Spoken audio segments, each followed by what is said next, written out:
queridos alunos do sexto ano A, tudo bem com vocês?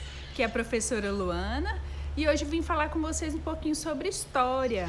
Então nós estamos aí nesse capítulo 6, que vem entrando falando sobre a Macedônia. E hoje nós vamos falar sobre o declínio que aconteceu nas cidades-estados gregas até surgir então o Império Macedônico. Então, como vocês sabem, as cidades-estados gregas, elas enfrentavam lutas constantes entre elas, porque cada uma dessas cidades queria ter o poder sobre as outras. Então, eles formavam ligas, formavam confederações para poderem se organizando. Então, existiu a confederação de liderança de Atenas e também a Liga do Peloponeso, sob a liderança de Esparta. A Liga da liderança de Atenas como a Liga de Peloponeso, de Esparta, elas se enfrentaram na Guerra do Peloponeso entre os anos de 1431 até 1404 a.C. No final do conflito, que aconteceu entre essas duas ligas, Atenas se rendeu a Esparta, que passou então a se impor sobre as demais cidades, ou seja, Esparta saiu ganhadora. Anos depois, em 371 a.C., a cidade de Tebas enfrentou o poder de Esparta e passou a liderar as demais cidades gregas. Contudo, a cidade de Tebas partiu para conquistar terras fora da Grécia. E aí, em confrontos na Tessália, fronteira com a Macedônia, tomou o filho do rei, Filipe, como refém. Filipe viveu anos em Tebas e aprendeu as táticas militares dali. As guerras nesse período elas eram constantes e foram enfraquecendo o poder militar das cidades gregas. Além disso, eles gastavam muito com as guerras e foram se aprofundando numa grave crise econômica. E, consequentemente, também houve o aumento da miséria do povo e o surgimento de vários conflitos sociais. As cidades gregas tornaram-se alvos fáceis para os conquistadores dos reinos vizinhos, interessados em suas terras e em seus conhecimentos. Filipe, então, volta para Macedônia em 359 a.C. e foi coroado rei, passando a ser conhecido, então, como Filipe II. Filipe ele dedicou-se a organizar e fortalecer o exército macedônico, com o objetivo sempre de conquistar a Grécia. Porém, em Atenas, esse interesse aí foi percebido e ao lado de Tebas, os gregos formaram um exército para enfrentar a Macedônia na Batalha de Queroneia, em 338 a.C. Com uma estratégia militar superior à dos gregos, então Filipe II e seu exército vencem a batalha e a Macedônia então passa a dominar a Grécia. Então, assim, acontece esse domínio aí, da Macedônia com a Grécia. Então começa aí o Império Macedônico, que nós vamos aprender agora, ok? Os historiadores desconhecem a origem exata, então, desse pessoal do povo da Macedônia, mas sabe-se que eles viviam ao norte da Grécia e falavam grego.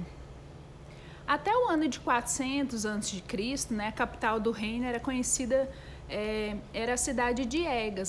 Após essa data, passou a ser cidade de Pela, onde Filipe nasceu em 382 a.C. Filipe tinha a intenção de conquistar outras terras além da Grécia e formar um novo império. No entanto, o que aconteceu? Um tempo depois da conquista das cidades gregas, em 336 a.C., Filipe II foi assassinado em seu palácio. E então seu filho foi coroado aos 20 anos com o título de Alexandre III da Macedônia. O novo rei da Macedônia havia partido ao lado de seu pai da Batalha de Queroneia e tinha um bom conhecimento de estratégia militar. Alexandre foi educado pelo filósofo grego Aristóteles, que lhe ensinou os conhecimentos filosóficos, artístico e científico da Grécia. Quando Alexandre se tornou adulto, ele passou a ser um grande admirador da cultura grega. E depois de organizar um grande exército, ele partiu para o Oriente em busca de novas terras para ampliar o seu império.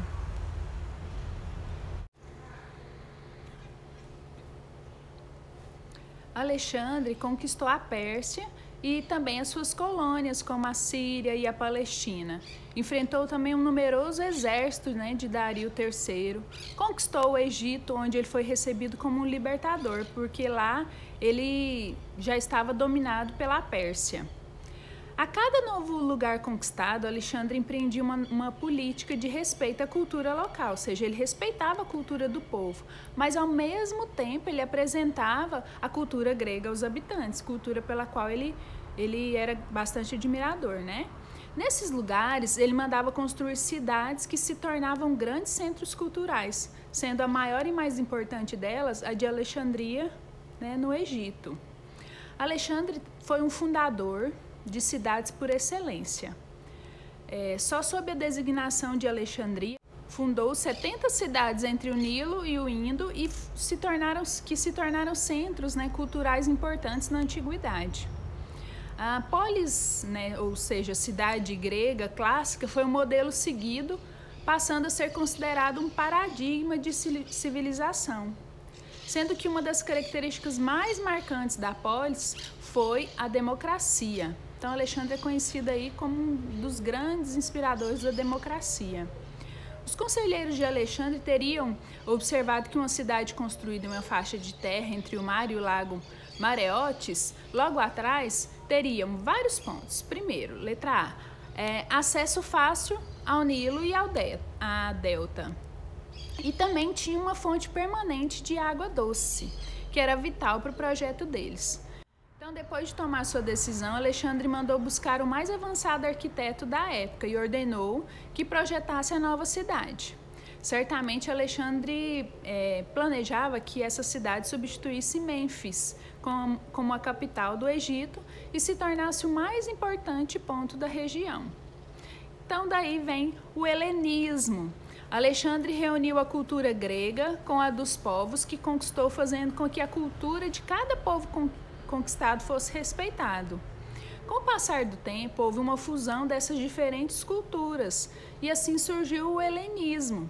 Esse tempo, né, ou esse termo, teve origem na palavra Elade, terra de helenos, como era chamada a região onde viviam os gregos daquela época. Em 323 a.C., quando Alexandre tinha 32 anos, ele foi acometido por uma doença desconhecida da época. E assim que ele morreu, né, sem conseguir voltar para Pela, sua cidade natal. A partir de então, né, ele passou a ser conhecido e ser chamado de Alexandre o Grande ou Alexandre Magno. Após a sua morte, o trono passou a ser disputado por seus generais que não chegaram ao consenso nenhum e acabaram dividindo o território em vários reinos, que aproximadamente, né, um século depois, essas áreas foram conquistadas pelos romanos. Após a morte de Alexandre, Ptolomeu, general a quem coube o Egito, e seus descendentes transformaram a cidade de Alexandria em um grande centro cultural, reunindo a cultura grega e a oriental.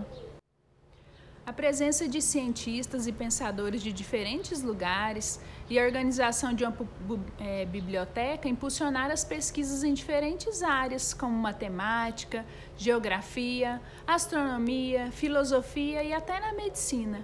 A Biblioteca de Alexandria e seu museu se tornaram, sob os reinados dos Ptolomeus, o maior polo de conhecimento e o mais completo, né, acervo de obras da antiguidade. Ok?